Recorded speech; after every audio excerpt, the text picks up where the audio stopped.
Começa com paixão, evolui para amor e termina em uma grande parceria cheia de revisitas às cláusulas uma vez instituídas. Como um relacionamento se sustenta ao longo do tempo de uma forma conectada. Sabemos que de casamento morno, em que na verdade os parceiros são mais colegas de quarto do que tem um relacionamento conectado, tá cheio por aí. A quantidade de casais que se nega a se divorciar, mesmo que o relacionamento não seja mais algo que traga alegria e satisfação para a pessoa, é muito grande. Afinal, na nossa cultura, é super valorizado estar casado, ter alguém. Isso é sinônimo de que alguma parte da sua vida deu certo, é um sucesso. Mesmo que isso custe a saúde mental de quem está nesse relacionamento, vivenciando essa parceria. Então, entre a geração que está passando e que optava por ficar num relacionamento, mesmo que isso trouxesse uma grande insatisfação para a sua vida pessoal, e a geração que está vindo e que qualquer sinal de desgosto ou frustração já opta por seguir sozinho e próximo, como fica você que ainda tem uma faísca de esperança de que o amor funcione e ainda acredita nos relacionamentos, mas está nesse mar onde todo mundo está falando que o amor está quase impossível hoje em dia, e isso é quase que uníssono entre as pessoas, entre as redes sociais e entre os gurus, falando que ninguém mais se compromete, que as coisas não são como antigamente. Enfim, é um mar de informação e tá você aí nesse meio. O derrotismo em cima do amor é algo tão grande que isso se tornou um nicho de mercado. Então, qualquer um hoje que consegue criar uma estruturação de ideias em cima do nicho de relacionamentos dá muito certo. Mesmo que isso seja de uma forma muito forte, um pouco tendenciosa e não necessariamente esteja caminhando a favor da saúde mental das pessoas, mas às vezes esteja embasada em alguns argumentos e algumas filosofias de alguns autores. Hoje, a minha missão aqui é te trazer um efeito contrário a essa desacreditação dos casamentos e do amor.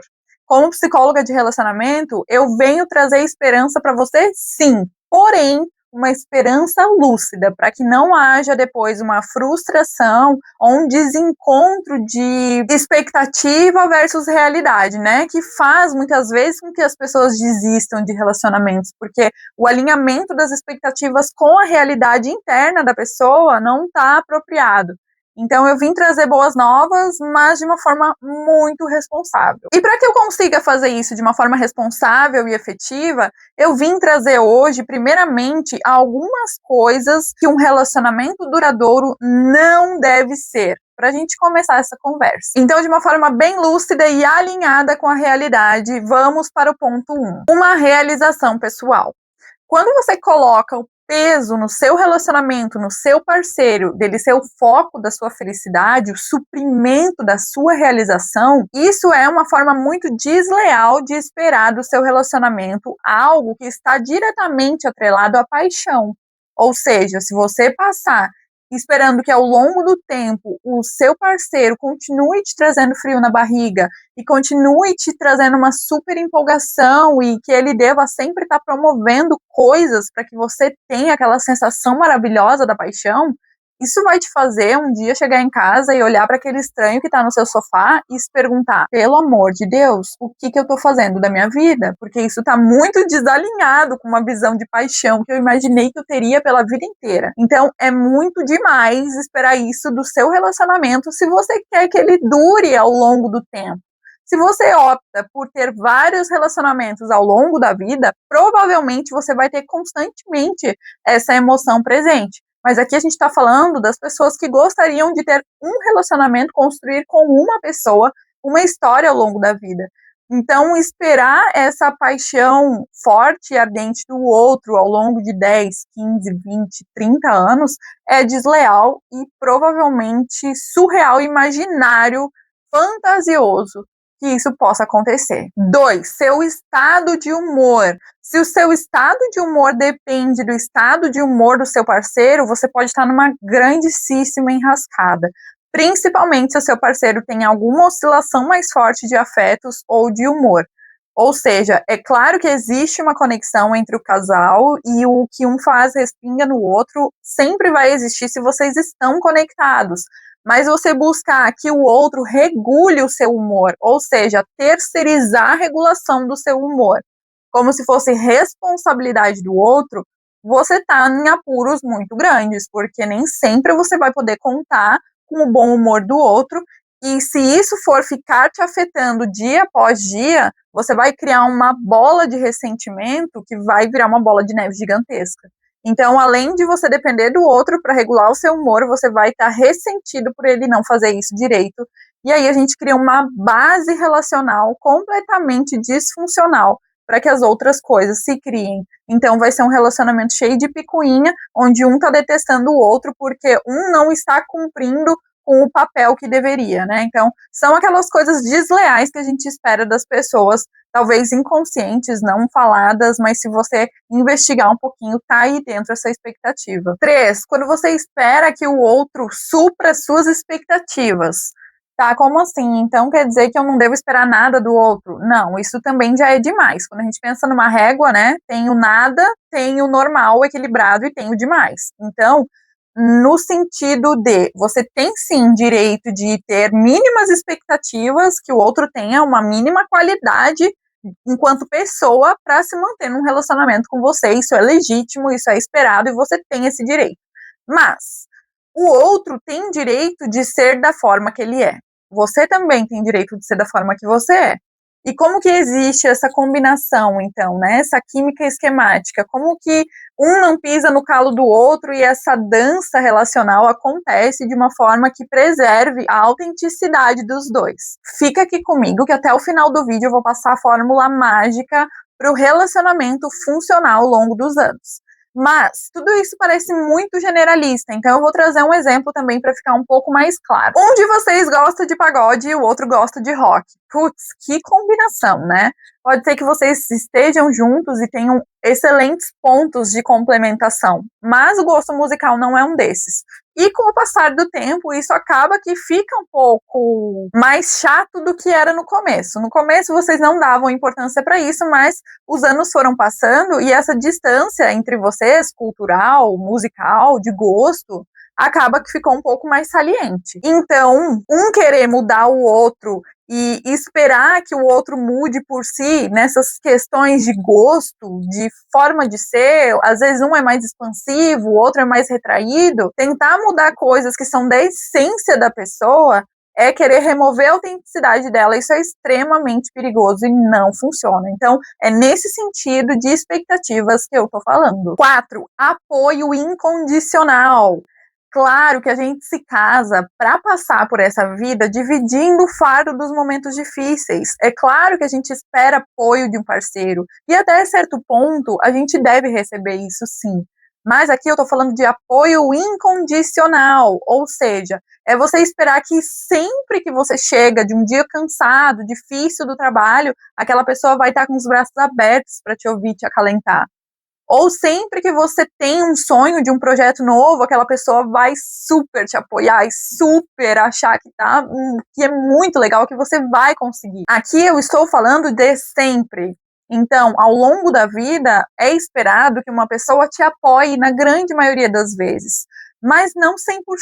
E quando a gente espera de um parceiro que ele sempre esteja numa disponibilidade absoluta para lidar com os nossos problemas e com as nossas questões, isso é um pouco desleal, porque a outra pessoa que está aqui do nosso lado também tem as questões dela. A outra pessoa pode estar de mau humor no mesmo dia que você. Sabia? Já pensou nisso? Já pensou que se você chegar muito estressado do trabalho, a pessoa chegar muito estressada vezes 2, e talvez o máximo que ela consiga naquele dia é não despejar tudo em você, e você pode estar interpretando isso como um descaso, porque ela não estava extremamente receptiva e amorosa naquele dia. Então, sim, a gente deve esperar apoio do nosso parceiro, na grande maioria das vezes, apoio e compreensão. É a mesma coisa que eu falei antes em relação à regulação do humor. A gente não pode estar terceirizando tudo para o nosso parceiro, porque terceirizar a responsabilidade do nosso humor e de um apoio incondicional, de uma regulação emocional, vai fazer com que você se frustre. Porque do seu lado, é um ser humano também. Então, nós, seres humanos, a gente sempre busca, né, o cuidador perfeito da nossa vida. A gente primeiro faz isso com os nossos pais, né, a gente busca um cuidador muito perfeito, na grande maioria das vezes a gente não encontra. em ordem cronológica, depois a gente busca isso nos nossos pares, né, nos nossos amigos, geralmente a gente não encontra, e depois a gente busca no nosso par romântico. Então, saber lidar com a realidade da outra pessoa, né, e sabendo que a outra pessoa também está suscetível às questões dela, de uma forma realista, vai te fazer estar mais pronto para lidar com as frustrações do dia a dia, porque em um relacionamento de longo prazo, vai haver inúmeras frustrações. E a questão é conseguir lidar com isso de uma forma gerencial, minimamente satisfatória, para que você consiga dar conta de si quando você estiver bem o suficiente para que você consiga dar conta do outro também, que às vezes precisa de você, e não esperar que o outro dê conta de você todas as vezes, mas sim, se você às vezes estiver vulnerável ou fragilizado, que você possa pedir isso de uma forma assertiva, né? Pedir um apoio, pedir um colo, e que você possa receber na maioria das vezes, mas não sempre. Bom, chegamos ao fim do vídeo e eu sei que eu prometi uma fórmula mágica, mas eu estava enganando vocês, porque na verdade a única coisa que não existe para que um relacionamento se sustente ao longo do tempo é mágica. Isso não existe, isso é fantasioso. Assim como uma empresa não alcança resultados extraordinários da noite para o dia, ou sendo intolerante com as coisas que acontecem, com os pequenos desgastes, um relacionamento também vai exigir resiliência sua, né?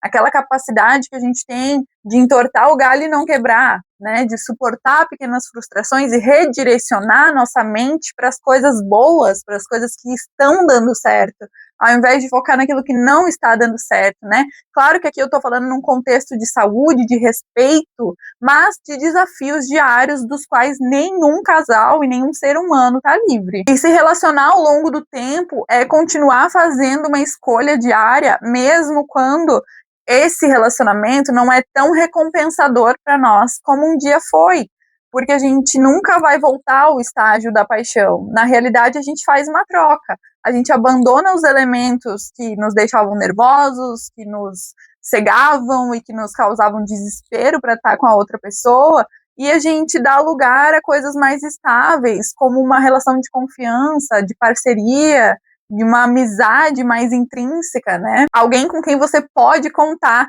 mas sem perder de vista a parte romântica, a parte de um a um. Isso é extremamente importante também, é o eros, que se fala na psicologia, porque quando a gente perde essa parte romântica também e fica completamente focado na amizade, o casal se perde e passa realmente a dividir o quarto, dividir o aluguel, né? Ao invés de realmente ter uma química que esteja sustentando o relacionamento. Então, resumindo e revisitando os pontos que a gente falou até agora, cada um tem o direito de ser autêntico como é, e o seu direito de ser como você é acaba quando começa do outro. Então, você tem o direito a ser plenamente quem você é e não tem direito a ficar mudando o outro. Você tem direito a convidar o outro a tomar conhecimento das coisas que não te fazem bem, para que o outro consiga vir até o caminho do meio e você também vir até o caminho do meio, para que essa negociação seja feita de forma a não rebentar a corda de cada um. Porque se o personagem 1 fica sempre aqui e o 2 faz todo o caminho sozinho para chegar até ele, isso é muito pesado. Então esse daqui não está fazendo nada, né? E isso faz com que haja um desgaste muito grande, uma subjugação no relacionamento e mata a autenticidade daquele que tem que fazer todo o esforço. Então, o relacionamento tem que ser de uma negociação de forma com que não seja colocada à prova a autenticidade e o direito de ter uma liberdade de existir de cada um desses pares. E é nisso que alguns grandes autores do nicho de relacionamentos falam que é ideal que você encontre alguém parecido com você, né? Pelo menos na maioria dos gostos. E de certa forma isso faz sentido. Mas agora eu vou fazer uma pergunta para vocês. Vocês mandam no tipo de pessoa pelo qual vocês se apaixonam? A gente não escolhe pelo nosso coração. Nosso coração tende a fazer essa escolha.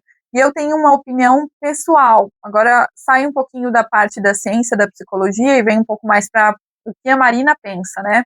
Eu acredito que, falando dentro de contextos em que haja saúde mental, óbvio, que a gente tende a encontrar pessoas que vão nos aprimorar muito, Geralmente, se a pessoa tem um extremo oposto complementar a você, ela tá na sua vida para que de alguma forma você aprenda a respeitar a diversidade, né? Para que você aprenda a conviver com a autenticidade do outro, sem querer mudar o outro para que ele caiba na sua realidade ou para que você caiba na dele, e flexibilizando o que realmente é o amor, que é deixar o outro existir no campo dele, deixar ele ir e ver esse movimento de volta que é tão bonito, que é aquela volta espontânea, quando você não tem que obrigar ou intimar, coagir ninguém para estar perto de você. Você deixa a pessoa ir e a pessoa volta porque quer.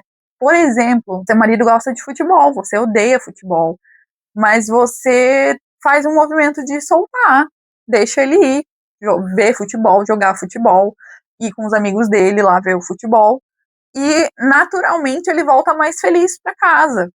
Assim como você ama correr, você gosta de maratona. Seu marido odeia, não gosta disso, mas vocês se amam por outras coisas. Então, deixar você fazer esse movimento e voltar mais feliz pode fazer com que o relacionamento de vocês criem frutos de confiança e de liberdade e de admiração. Porque quando a gente está numa posição em que a gente enxerga o nosso parceiro fazendo algo que brilha os olhos dele, e a gente vê essa vida fluindo por ele, estudando alguma coisa que ele ama, trabalhando e dando certo no emprego dele, coisas que fazem a gente se inspirar naquela pessoa e admirar. Então, mantém muito vivo essa instituição, né? A instituição do matrimônio que foi criada ali. Aí a gente tem também que alguns autores falam da gente ter uma escolha muito racional, né? Em relação ao nosso parceiro, em relação à pessoa que vai dividir a vida com a gente. Eu, como psicóloga, não consigo ver que a gente ter uma decisão muito racional a respeito da pessoa que vai dividir a vida com a gente é frutífero. Porque hoje em dia a gente está numa era de muita racionalização. Eu acho que o ser humano teve tanta frustração e dificuldade de lidar com as próprias emoções que chegou numa era que está assim, expulsando a emoção e valorizando, hipervalorizando aquilo que é muito racional. Mas as nossas emoções sempre nos dizem algo e nos levam a algum lugar. É por isso que o nosso foco deve ser de entender e regular as nossas emoções, e não de nos desfazermos delas. Então, quando a gente tira a emoção da equação na escolha de quem vai dividir a vida com a gente pode estar suscetível a uma vida sem graça. E aqui tem uma linha muito tênue que divide o fato de você escolher alguém porque essa pessoa te desespera e você está acostumado com um tipo de relação abusiva e difícil, porque veio de uma história desregulada, de uma história desadaptativa, e você traz isso consigo nos seus padrões. Ou você ser completamente fria porque já desistiu de fazer dar certo os seus relacionamentos e aí agir com foco em pura racionalidade e se contentar com uma relação que não te traz mais impulsos emocionais. Então, gente, qual que é a saída para eu conhecer essa linha tênue e fazer uma escolha assertiva e conseguir estar com alguém de uma forma saudável e duradoura?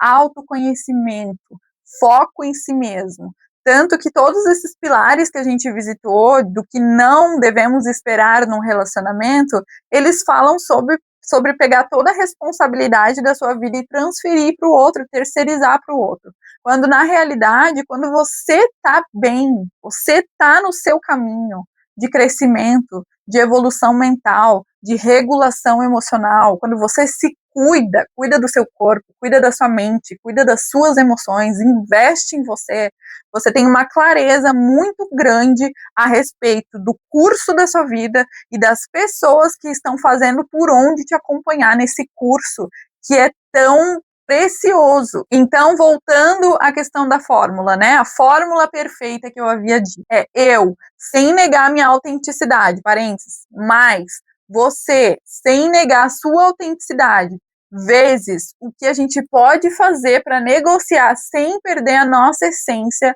igual a um casamento que vai ter o nível de amadurecimento e quantidade de duração atrelado à qualidade de dia a dia. Pronto, tá aqui o que não fazer, a fórmula de durabilidade de uma forma que tenha qualidade, sustentação de qualidade também. E num próximo vídeo eu posso estar trazendo aqui para você técnicas de negociação sem perder sua autenticidade, técnicas de conversa, diálogo, onde os dois conseguem se colocar e fazer negociações e revisitar as cláusulas que um dia foram feitas de forma até pré-verbal, né, foram feitas de formas imaginárias, mas postuladas ali dentro e hoje estão rígidas, funcionando com que você nem tenha tanto conhecimento disso. Então é isso, gente, eu sou a psicóloga Marina Rosa, especialista em terapia do esquema. Esse é um canal destinado para falar sempre sobre relacionamentos e química esquemática. Se você gostou e faz sentido, fica comigo por aqui que eu tô sempre trazendo esse tipo de conteúdo. Um beijo e até a próxima.